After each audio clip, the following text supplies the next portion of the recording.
Hello, everyone, and welcome to the COVID-19 Survey Methods Working Group. My name is Dr. Eric Kennedy, and I'm an assistant professor at York University in Toronto, Canada. I work in the field of disaster and emergency management with a strong interest in research design. And so that's what brings together this collection of speakers working on different aspects of COVID-19 survey research. Over the past several weeks, we've heard from a wide range of speakers, from national statistical agencies to think tanks, to academic researchers. And today we'll be diving deep into a particular topic. In our conversation today, we're delighted to have Dr. Jean-François Daus joining us from the University of Edinburgh, who has done some really important, I think, work on the role of social desirability bias in responses to COVID-19 surveys. And so we're going to have a chance to talk through a couple of recent publications that him and his colleagues have put together on this topic, dive into why exactly social desirability bias is of concern in the way we design our survey instruments, and then hopefully talk about some practical strategies too for how we can do this better in our own research, what we can learn from his work and port into our own surveys. I will hand it over to him in just a moment here. But before we do that, I just want to note that for next week, we are going to take a pause from the standard arrangement of guest speakers. And next week's session will not be streamed, but will be a chance for members of the working group to come together and talk informally about the future direction of this group and what we ought to do down the road. There will be two parts of that conversation. We're going to talk about a potential project that has come up in terms of an edited volume on COVID-19 survey research and how folks might want to be involved. And we'll be setting an agenda for what questions remain unanswered and how we want to tackle them going forward. And so I would encourage all working group members to try to be present synchronously next week if possible, so that we can have that informal conversation. We will resume the standard public sessions the week after, and those will be available again on YouTube. If you're watching on YouTube, you can use the link in the description to sign up for the Methods Working Group and be part of that conversation next week. We would love to have you. With that out of the way, I would like to pass this over to Dr. Jean-François Daus, who will be sharing his research on social desirability bias in COVID-19 surveys. I think this is such a critical topic because there are all sorts of ways we can bias and come up with misleading data in our research. And as we're about to see, the formulation of how we ask questions about COVID-19 is quite important to getting accurate results. And so, Jean-François, I'll pass it to you to share your screen and give a presentation. As always, we welcome questions from both our Zoom call attendees and on YouTube. If you're on Zoom, you can share them in the chat and use the chat feature on YouTube to share your questions in real time, and I will ask them when we get to the conversational part towards the end. Great. Thank you very much. Well, first of all, thank you for the invitation. It's very nice to be able to present this project to this group. So the presentation is called Survey Data and Social Desirability Bias: How to Measure Citizens' Compliance with COVID-19 Preventive Measures. And while this is about compliance with COVID-19 preventive measures, it could apply to a broader set of questions related to the actual pandemic. So yeah, the presentation will be quite straightforward, quite simple, threefold presentation. First of all, why we need survey data despite the alternatives. Second, what is the problem with survey data, at least when we want to analyze compliance with preventive measures, and then how we can partially at least solve this issue. So why survey data? After all, you know, people are quite creative out there, and they came out with other solutions to gather data that would be useful to manage the pandemic. And I was quite surprised to hear from my friend in Paris that they use smart cameras in the metro or the subway to analyze what is the proportion of people that wear a face mask. And that's quite interesting. That's an interesting way to collect data. But it's one among many others. And we know also that mobile app can capture inter-regional travel, also international travel. Also, as of today, well, a few hours ago, the Premier of Quebec talked about Google data, and this is directly related to mobile app. We can use fine, how many fines the police distributed in different areas and so on. So there are many creative ways out there to collect data. However, there are important limits to all these measures that I mentioned. And first of all, the vast majority of these alternative measures are not nationally representative. For example, if we look at this camera, this Big Brother camera in France, well, you can think that it's going to capture whether people wear a mask or not, but only in city that do have subway or metro. So it's not nationally representative, and this is, I would say, a major problem in the second wave of the pandemic. At the first stage of this project, people would say, well, it's fine because the pandemic was a city problem. But nowadays, it is quite clear that we need to broaden our view of the pandemic, and that we cannot rely on measures that are oriented toward city almost exclusively. It's usually only one specific behavior. For example, the camera captures whether you have something on your face or not. The mobile app can capture whether you moved a few kilometers or miles away, but that's basically it, and so on. And most importantly, even if you have very good data, you don't have anything else to look at the covariates and try to find some explanation. So even if I have perfect description of how many people wear a mask in the metro at any point of the day, well, it's still very limited in terms of understanding. Why some people are not wearing masks while some do? Is it because they distrust science? It is because they did not support the government? Why? Well, this kind of data does not provide any solution. So survey data are strong on this point. Sorry, they are easily nationally representatives. You can include many variables that you can then run analysis with and try to better explain who, or at least better describe what are the covariates associated with different behaviors. And also, it's not very costly compared to some to develop some mobile app or smart cameras. But despite these very attractive merits of survey data, there's a major downside.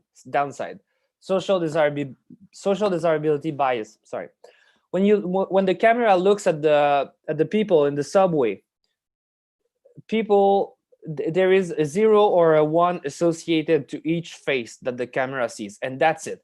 People cannot try to shine on their best day because it's an objective measure. But when you ask people, once they got out of the metro, did you wear your mask? Well, then you would have a complete different pictures. Why? Because of social desirability bias and the presence of a clear social norms. We expect people to behave in some ways, and because we know it, we also we tend to lie about our own behaviors. So I'll provide an example from my discipline, political science. We know that the vast majority of people, more than 75%, people would say that voting is a good thing to do. As a citizens, we have a duty to vote. But then once we survey people, even with a nationally representative sample, we would have a proportion of people who claim to have voted around 88, 90%, while in reality, 64, 67, 70 people would have voted, even with a nationally representative sample. So that's a big problem because we underestimate abstainers, or put it another way, we overestimate voters, those who claim to have voted. So that's a problem for a good description of the situation, and it could also entail problematic implications in terms of causal inference. Not necessarily, but in some cases, yes. So the social norm, so we have this situation where people lie about whether they voted or not because the social norm is clear. Well, if we get into the current context of the COVID-19 pandemic, the social norm is very clear. We need, as citizens, the good citizen follows the rules and the advices of the government. And this implies to comply with public health preventive measures, whether this is to wear a mask, not invite people at home, not take part of large gatherings, and so on. So they are clear norms. But the stakes are very high in the pandemic, because if I am not a good citizen, well, the consequence is not just that I might be judged because I did not vote and was not a good citizen. It can imply that some people will be sick and might die because of the fact that I was not a good citizen. So because of the stakes and the salience of the norm, we expect the bias to be very important. Or put it another way, we expect people to lie a lot. And this was quite clear from early studies in Italy, in France, and Spain, the very first countries that were badly hit. First survey data showed like proportion, like 94%, 91% of people claim to follow every single rules, guidance, while we knew that this was clearly not the case. So there was a clear disconnection between survey data and actual behavior. So our strategy, just looking at the time. So our strategy is to use a face-saving strategy that is quite well known already. It has been used notably to lower the proportion of people that claim that have voted, and basically we have two tools with that design. First of all, instead of asking a very straightforward question, in the last 7 days, have you done the following items? And then taking part of a large gathering, going out in public without wearing a mask, yes, no, and so on. Instead of that, we will need two things. The first one is to add a short preamble, very short, because we do not have a lot of money to add minutes to our surveys. So it should be 1 or 2 sentences to loosen the norm. So basically saying that, well, during the pandemic, some people altered their behaviors while some people could not for any reason or several reasons. And this will send a signal that, yes, there is a norm, but some people, not everyone, do it. Not everyone is a good citizen. And then we'll ask the question, and instead of a yes/no answer choice, we'll provide a guilty-free answer choice. So that way, citizens will be able to admit that they did not comply to some measures without feeling guilty. So how are we going to do this? Well, I will walk you through our method from this article published in the Journal of Experimental Political Science. So as you can see, can you see the table clearly? Yes. So basically, we ran 3 survey experiments in 3 different surveys, all in April. And they all had 3 different degrees of face-saving strategy, from the lowest one to the most effective one, the most face-saving one, or guilty-free one. So, and as you can see, the control group question is, have you done any of the following activities in the last week? And then you add all these items down the slide. So go to the grocery store, visit someone else's home, and so on. Not all these items were prohibited by the government. Basically, I would be entitled to go to the grocery store, of course, but we added these soft items to allow a mixity of soft and tough items, but we focus on the items that are in bold here. So basically, half of the sample randomly selected got the control group question, which is always the same across the studies. And the face-saving question or the treatment question was as follows. Some people have altered their behavior since the beginning of the pandemic, while others have continued to pursue various activities. So basically here, while others have continued to pursue various activities, sends the signal that some people are not the good citizens that you think you should be. Okay. Some may also want to change their behavior, but cannot do so for different reasons. For example, well, my mom was depressed. I had to visit her, even if that's against the guidance. So we provide another good reason, implicit good reason, to potentially admit non-compliance. So that's the question only, and we believe that this will loosen the social norm. And that's it. That's all there is in study 1. Then in study 2, we have the same question, but also we add a guilty-free answer choice, where people could say, yes, I did visit someone else's home, no, unsure. But in the middle, there was as seldom as possible. And in study 3, the only difference is that instead of as seldom as possible, we had only when necessary.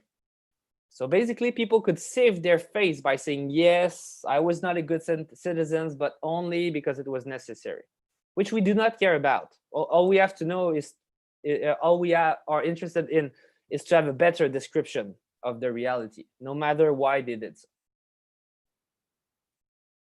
So the results are here. Very simple, as it's an experiment, and we made sure that the control group and the treatment groups were balanced with post analysis. Well, we can see that study 1, that it is not sufficient to change the question in order if our goal is to increase the proportion of people admitting non-compliance.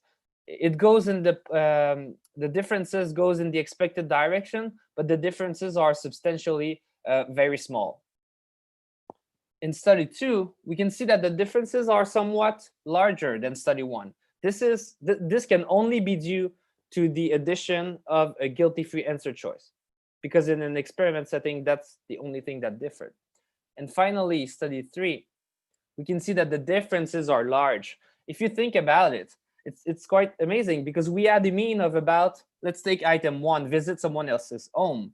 On average, we had 15% of people saying, yes, I did visit someone else.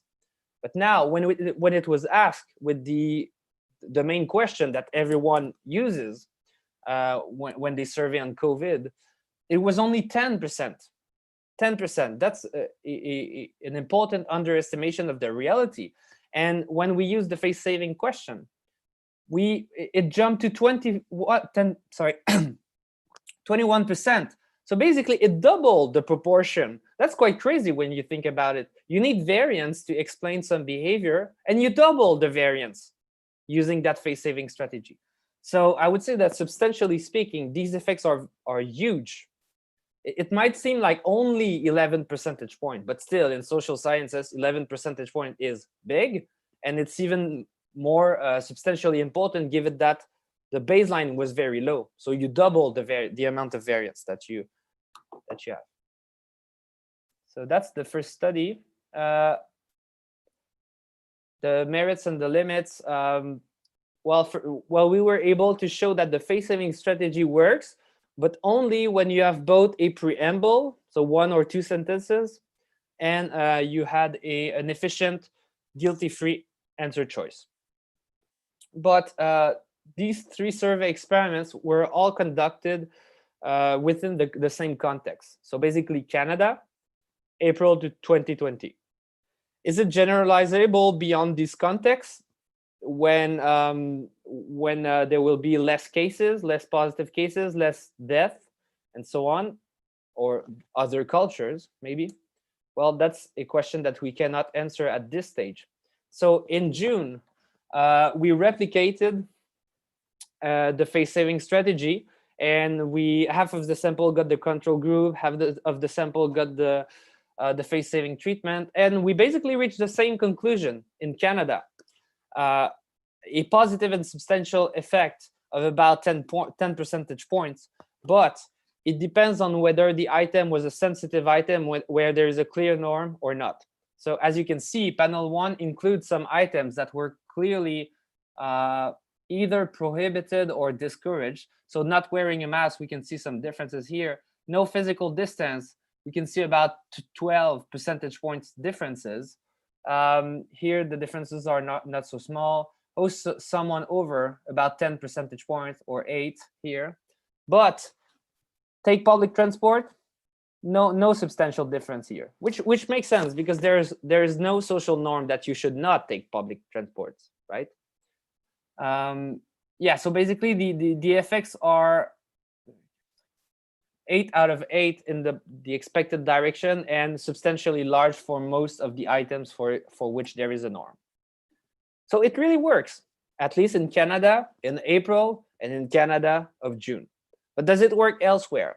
Well, in June, when we replicated in Canada, we also ran our surveys in 12 other countries. And this is important because these countries were not at the same stage of the pandemic and did not manage the pandemic in the same way. So we had Australia, New Zealand, New Zealand was very successful with 0.5 death per 1,100 people. Then we had Sweden that has a very different strategy about COVID-19. We had Canada, we had the UK, the US, and so on. So very different contexts, all in June. Now, what are the results? Does it work? Yes, it systematically works.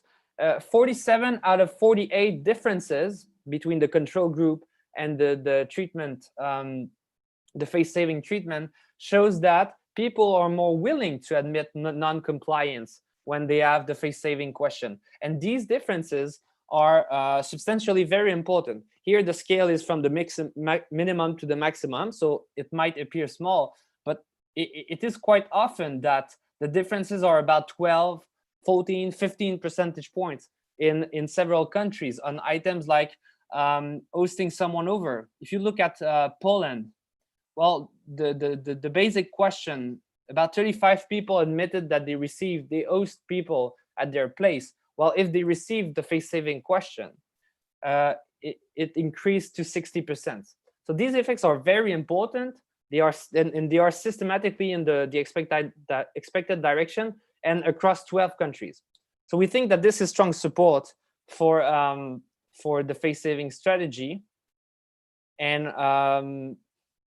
yeah, so first in Canada, second a replication in Canada only with a different context, then across 12 countries, and third, we tackled the possibility that the face-saving treatment effect might be efficient, but only for subgroups of the population. So basically, sorry. So basically, someone knocked at the door. So basically, it is not impossible that that the effect would be driven by some kind of people with particular characteristics. Maybe it is driven by male who we know are less likely to be honest in survey. Maybe it's driven by least educated people or older people. That's a real possibility. But using the data from 12 countries, so about 15,000 observations, we show that the face-saving strategy, the effect does not differ by any major subgroup, whether it is gender, age, or education. So that's a very good news because we know it works systematically. We know that substantially the effects are important and that it works for everyone, at least based on these three groups. So conclusions and implications, survey data are crucial to manage the pandemic, but there's a serious limit out there, which is called social desirability bias, but we have a solution to tackle this bias, and we show that it is a robust solution, exportable in several contexts, I would say in any context, and it's there, just use it. Do not follow the vast majority of studies who do it because it's a costless improvement. All you have to do is add one sentence or two sentences and a very short extra answer choice option. So it's maximum 20 seconds extra. So you will not have any financial cost from your polling firms. or a few dollars.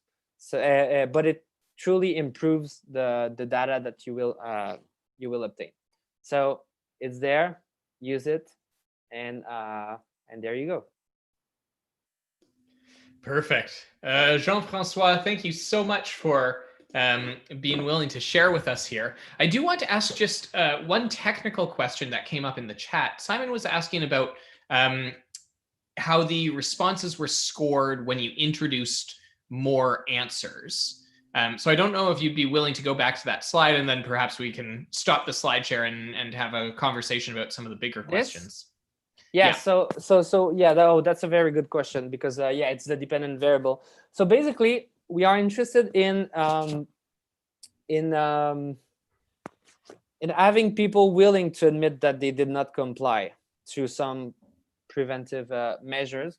So it's a dichotomous variable for each individual on each item, and whether they comply or not is the dichotomous here variable. So basically here, if you say, so basically anything that is not a yes, except the skip, we did not count the skip, and they were like 1% maximum.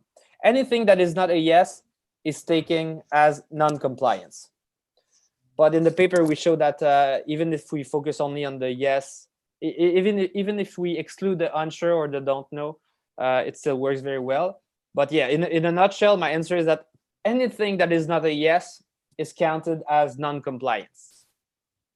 Okay, so just to make sure I've got this, then the as seldom as possible, for instance, is scored as being a no.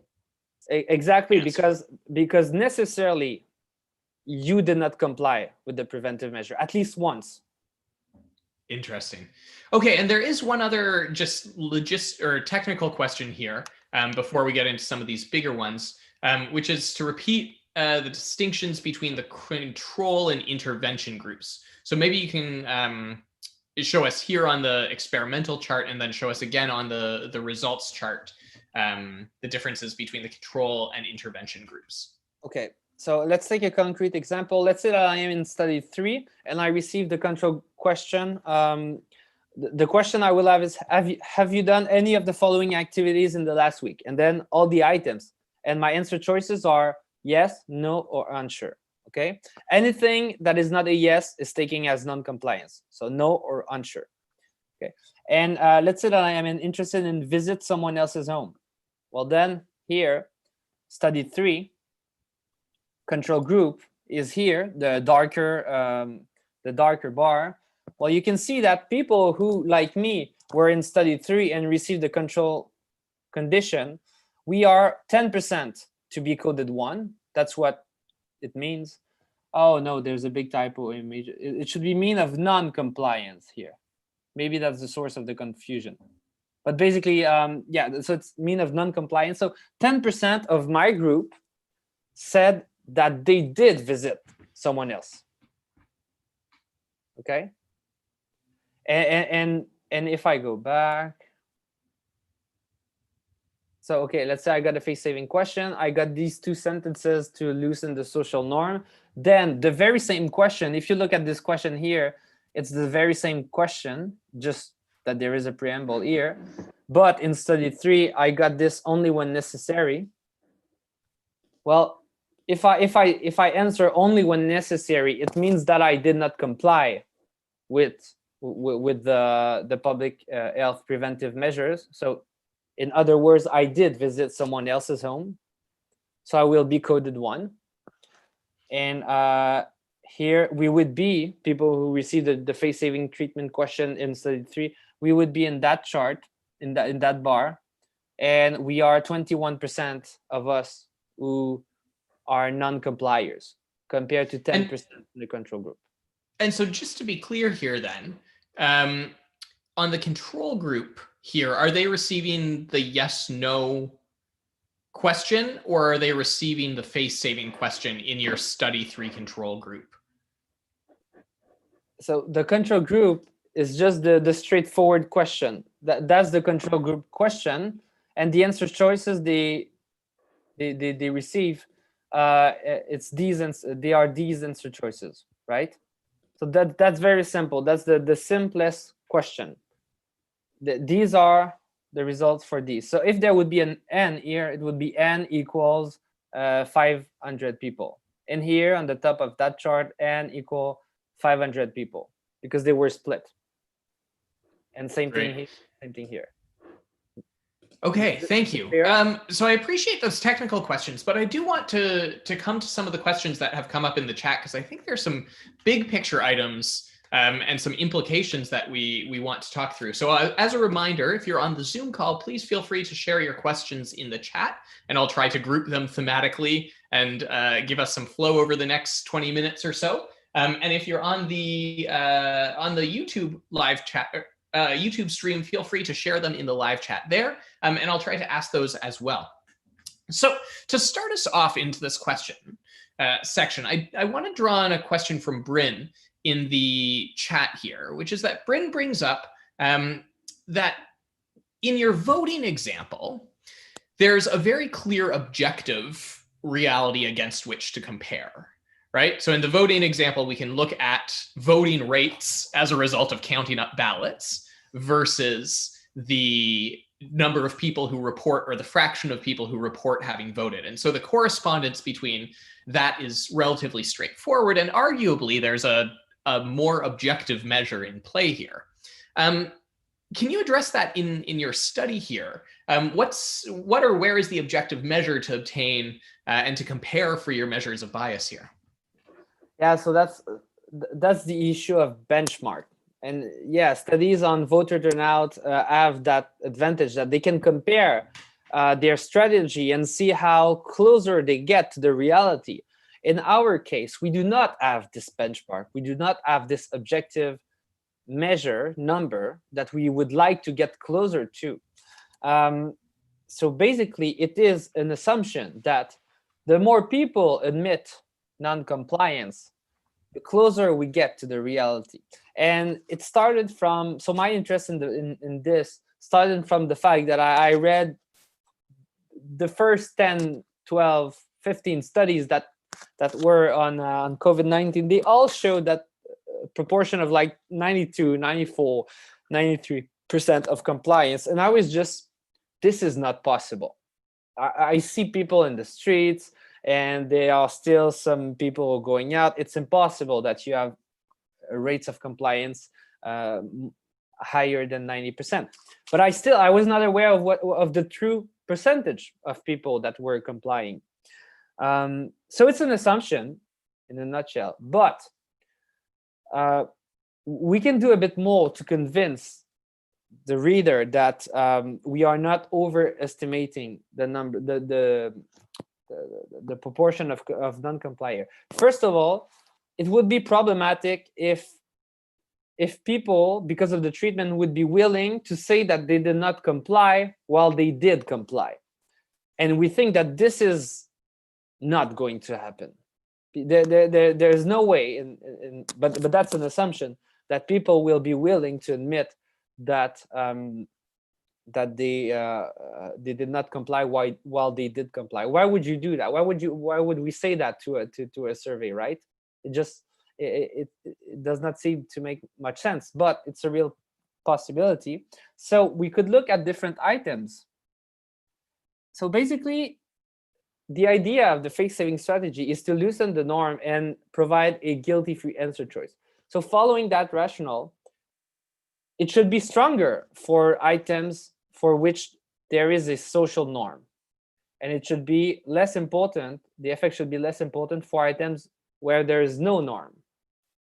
And this is precisely what we see here. In non-dangerous behavior, like take public transport, work outside the home, or non-essential shopping, there is no significant or substantial differences, while we systematically find, well, maybe 4 out of 5 cases, substantial differences in the face-saving treatment. So this strongly suggests, but we cannot prove it, and we do not have this objective benchmark.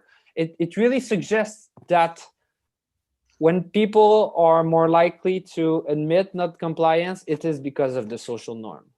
Because otherwise, we would see an effect for when there's no norm at all. Given that you've brought this up here, with the difference between the ones where there are norms and are not norms, can you tell us a little bit about how you decided which of these were in what category? Which ones there, like, how did you decide where there was a strong social norm in a given country and where there was not a strong social norm? Yeah. So this table, this figure is only about Canada, so it reduces the complexity. Well, first, there's no magical recipe here. We need to be the ultimate judge at the end of the day, because we do not have like a numerical value for how much social norm there is or social expectation for each behavior. But it was quite clear, at least in Ontario and Quebec, that you could not, at least in June, or April, so April, you could not visit someone's place, even if that person lives alone. You could not host someone over. You could only have people that live with you. Large gathering, of course, no physical distancing. That's there from the beginning, the 2 meters or 6 feet. That's there from the beginning. So it is really well understood that this is dangerous if you do not respect it. And the face mask was also quite clear, maybe not in April, but at least in June, and it really works in June. So it's more in ad hoc justification, but it quite makes sense to me to classify as less dangerous things like take public transport, non-essential shopping, and work outside the home. I mean, I don't know what would be the argument to classify one of the top items, to classify them as dangerous. So yeah, and even if you move one item, the trend would still be in the expected direction. And also we replicated our this figure by province, well, by region, because we had to group some provinces together, and it still works. So it seems like there were national norms and that it makes much sense. But again, this might not be the most convincing because we do not have objective way to classify. I would argue that they are very reasonable. It makes much sense. And just to clarify here, for the chart you are currently showing us, when was this data? Was this the June data or the April data? So that was June. June. Okay, thanks. Yes. Yeah, because there is, I mean, one of the things that is vexing about this, as Simon has just raised in the chat box, is when masks became a norm, for instance. Yes. Remembering back to early in March when there was actually quite a bit of public health guidance against wearing masks. And how that has changed. I wish we were on the field few days before the announcement, few days after, to run a regression discontinuity design to see the average causal effect of the decision of the government to make it clear that the masks are a thing. But yeah, it's not clear when the norm is there, but and perhaps this is why the effect is not as large, as it's only like 4 or 5 percentage points compared to no physical distancing, where it's about 10 percentage points. Yeah, absolutely. And Bryn has very rightfully pointed out, part of this too is that there's no national norm because of the provincial variation in this too. I want to come back though. We talked a little bit there about the question around how the responses were scored. So Simon had asked about what counted as compliance or non-compliance, and you articulated that those who said as seldom as possible, for instance, were put in the non-compliant group, and only when necessary were put in the non-compliant group. If I can be a stickler here for a minute, and in the spirit of exchange, I mean, to what degree is this an issue of social desirability bias versus debates around how we operationalize what it means to measure compliance versus non-compliance? So for instance, wearing a mask only when necessary, one could make an argument that that is a compliance behavior, that is someone complying when necessary, as opposed to a non-compliance behavior in that they perhaps are not wearing a mask when they're alone in their backyard. So can you talk a little bit about that issue of operationalizing compliance and that decision in terms of lumping the moments of not wearing masks into non-compliance? Yes. So first, I think that the mask is the only item that it might be interpreted in a problematic way. So you were right on the spot, but I would still point out that that's the only one where there's a potential confusion here. And basically, so we had this kind of comment where if it was necessary, then I'm not a non-complier because it was necessary. But at the end of the day, what the government would like to know is totally agnostic in terms of what are the motivation of people, what are their perceptions about whether they needed to do it or the frequency. So basically, someone could think that yes, I did comply to that public preventive measure because I only saw one friend one day last week, and 6 out of 7 days I did comply. So I will not answer that I am a non-complier. But still, according to the guidelines, that person is objectively speaking non-complying, right? So even if it's as seldom as possible or only when necessary, we do not really care about the frequencies or the motives. We are only interested in getting closer to a true proportion because that we think would be the most useful for government and researchers. So basically, when you go into the ministerial, I don't know what's the name in English, but décret. So when you look at these details, you can see that there is no exception. There's no exception. There's nothing about the frequencies. There's no exception about if you believe that it is necessary. No, these items, you could not do them, or at least those in bold here. So that's why we should clearly, I would say, identify these people as non-compliers. Now about the mask, the item is not here because that's for the first study in April. So yeah, but yeah, it could be interpreted in a problematic way because in the question for the mask item in study 2, in the second paper, sorry, the mask, it was not specified what was the context about the mask. So basically, you could say that I wear it only when necessary and that you would still be a complier. But even if we drop this item about the mask, we'd still have very important effect. Yeah. And in fact, not wearing a mask was driving down our effect because it was only a full 4 percentage points, while the mean was more about 8 or 10 percentage points. Interesting. Thank you. So we've had a couple of questions, both via YouTube and on Zoom, around some of the sampling elements here. So can you just give us a little bit of detail about how you recruited participants for this, who you were talking to, and then we can go from there to a couple of sub-questions. Yeah, so the first study, this one in GEPS,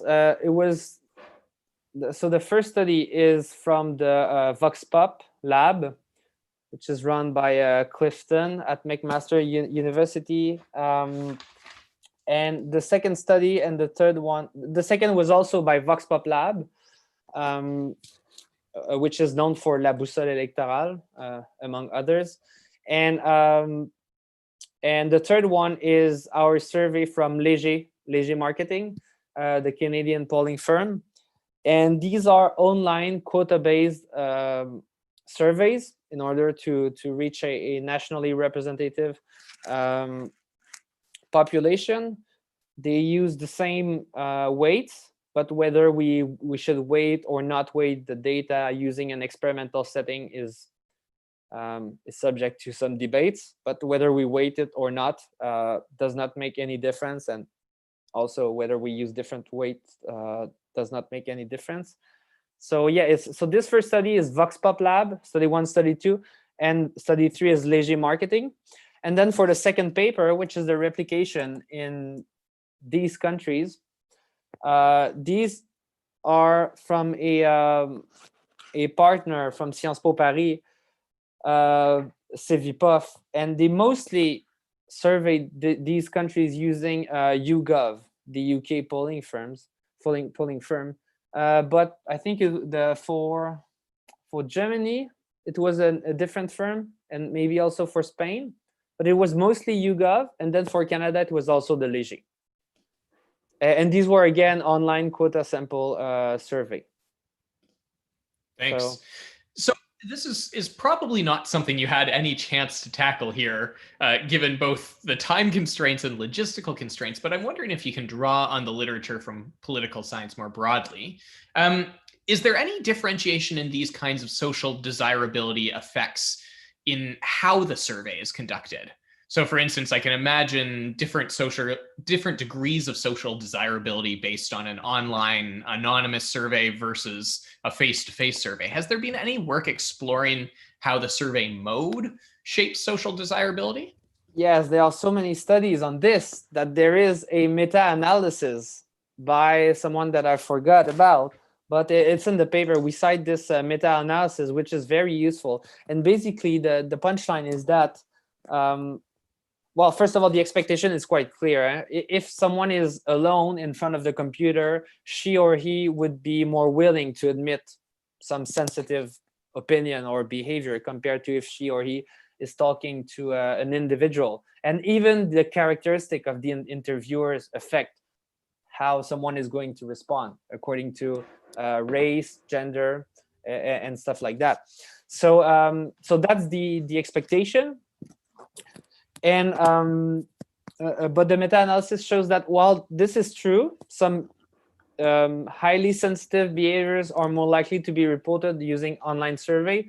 The effect is not huge. So the main point here is that even if you are alone in front of a computer, many people will still be willing to lie about their behavior. And in fact, the American National Election Study and the Canadian Election Study, they moved to online survey quite a few years ago and still face the same overestimation problem of voter turnout. Even if people were alone in front of a computer, they were not willing to say, no, I failed my civic duty and I did not vote. They could not admit it. So it's still there, no matter the mode. But if anything, it is less present in online survey, but still there. Thank you. Yeah. Okay, so we're unfortunately starting to run out of time here, and I want to do a few more things before we wrap up. So I'll ask one question, and then Bryn and Simon have both been very active in the chat today. And so I want to offer them a chance if they want to jump in out loud and offer a question or comment. So I'll ask one, then I'll give each of them a turn to ask one, and then I'll ask a concluding question to wrap us up. So that, Bryn and Simon, is your warning if you'd like to jump in and ask a question out loud shortly. I'm curious, though, on this theme of other work on social desirability bias, has there been any good work disentangling the effect of social desirability bias, where there are these social norms and people want to comply to them, versus researcher demand bias, where there's an acquiescence or an agreement with what they think the researcher wants to hear? Are these functionally the same in this kind of research, or has there been work to disentangle that? Because I know, for instance, we worried a lot about in our recruitment method, for instance, whether we wanted to be aligned as being affiliated at all with a government source or the like when we put out this recruitment. So I'm curious about that difference between social desirability bias and researcher demand bias. Yes, there is a very nice paper by McGregor from Ryerson University. McGregor and colleagues a nice experiment where they split the sample. The samples. One sample got a recruitment message without any mention of the political aspect, while the other group received a mention of the political nature of the survey. And they analyzed, I think the DV was the proportion of voter turnout. And the main point was that, yes, the recruitment message sends a signal to the respondent, and the respondent will adapt his behavior. So basically, in their case, when there is a political mention of politics, they will be more likely to over-report, more likely to say that they turned out and vote, while we should not expect any differences between the two groups because it was randomly allocated. So the difference is due to the political, to the message in the recruitment mode. So in our recruitment message, I don't recall exactly what it was, but this is a serious issue. And recently I've talked with government agencies, and they just did not know what the recruitment message was. And this is what this is the data the government use. So it should be clearly be taken more seriously, but yeah, that's a good point. And but we did make sure that it was okay in our case.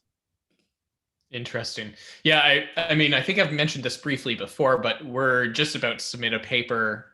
We had done an experimental setup in our recruitment for a COVID survey, differentiating where some respondents got recruited to a health survey and some got responded to a COVID survey. And it statistically significantly affects the risk perceptions and perceived severity of COVID. So people who receive the health survey are more cautious or perceive more risk. So the finding here, to tease folks with it, is that the people who got a COVID-specific postcard were more concerned about coronavirus, and those who responded to the general health postcard showed a lower level of concern with COVID. And there's no control group with no message, like nothing about the situation. So it was, yeah, we couldn't send out a blank postcard. No, but like saying we are interested in what you think about. Yeah, that. No, there was no generic, no opinion postcard. Yeah, it was just the health versus COVID. Yeah, budgetary constraints on sending that out. Okay, I do want to turn this over. I had offered to Simon a chance to share a question. So he's got his PSAs ready to go for us here. Would you like to share a question? No problem. Thank you. And thank you, Jean-François. It's a really interesting presentation, very thought-provoking. One thing very briefly, just to let you know, we've got data, representative Leger data, same time points as you, 3,000 people, both in April and in June. And we asked the same questions, but with very different response outcomes. So most of the time, same question. What do you mean same question? Same questions about behaviors. Same questions about behaviors. And so we've got, it's slightly differently formulated, but our responses were most of the time, sometimes, rarely, and never. So we could actually take a look and see how that spins out relative to your data, because it would be relatively comparable. Yeah. That wasn't my question. That was just a point I wanted to raise because I think there's an opportunity. That's very interesting. Yeah. The question I had actually was going back to the voting thing. So, one of the things that was interesting from the 2016 presidential election in the US, the most accurate polls that were generated asked the question, what do you think someone in your street or a neighbor is likely to vote? Which way are they likely to vote, right? And so you take it completely out of what you're going to do. Yeah. And that was the most accurate kind of way of assessing it.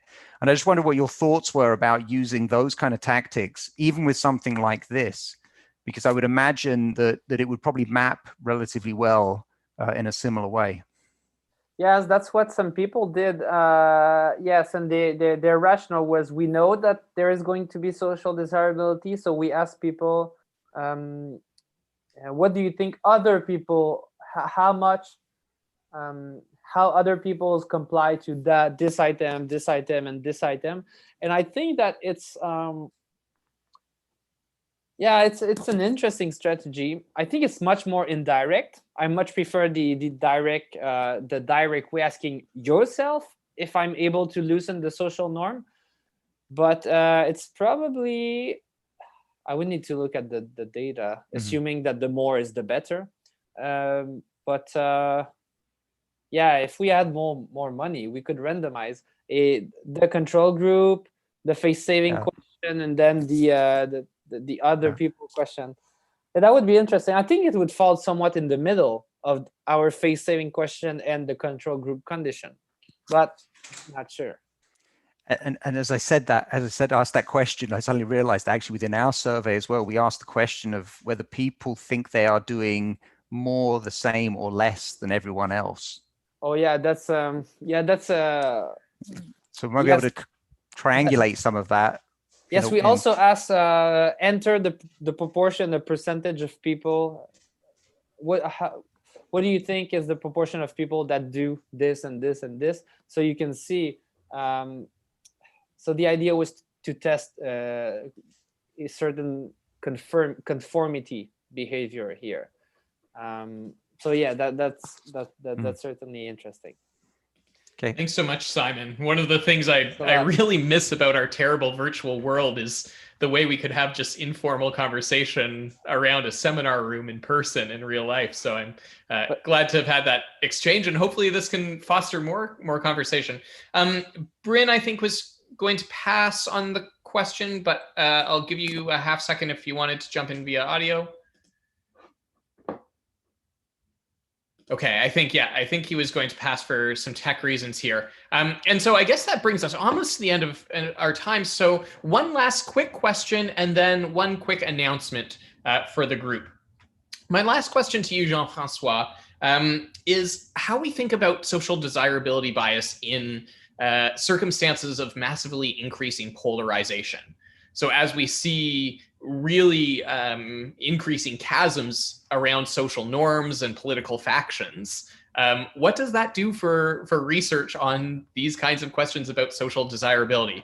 Can I give you 30 seconds to respond to that impossibly large question? Yeah, that's very, yes. That's I would assume first that this issue would be larger, would be more important in the US. And luckily, we have quite good measures of political and effective polarization. So we could plot the average treatment effect of the face-saving question on how polarized a society is. And that would be interesting. But I'm not sure how this would affect, first of all, causal inference, and second, how we should change or not the face-saving question. That would be my 30 seconds answer. And I know it's an impossibly large question to ask at the end here, but I appreciate your input. Well, folks, that brings us to the end of this week's COVID working group call. As mentioned, next week we will not have a publicly streamed call. Instead, we will be meeting as members of the COVID working group because I want to hear feedback from the working group, both about this project of putting together some sort of thing coming out of these conversations and discuss what that could look like. And to discuss what this group can do and should do going forward beyond the November-December timeframe, but what we should do going into the new calendar year. So I hope as many working group members as possible can join for that conversation next week. And then the following week, we will be back in person with another one of these public sessions. If you're watching on YouTube, use the link in the description to learn more about our working group and to sign up for the email list and membership. We welcome everyone from researchers to students to public policy professionals, anyone with an interest in survey research. With that, thank you so much, Jean-François, for what was a really thought-provoking and intriguing set of conversations. And we hope that you'll join us next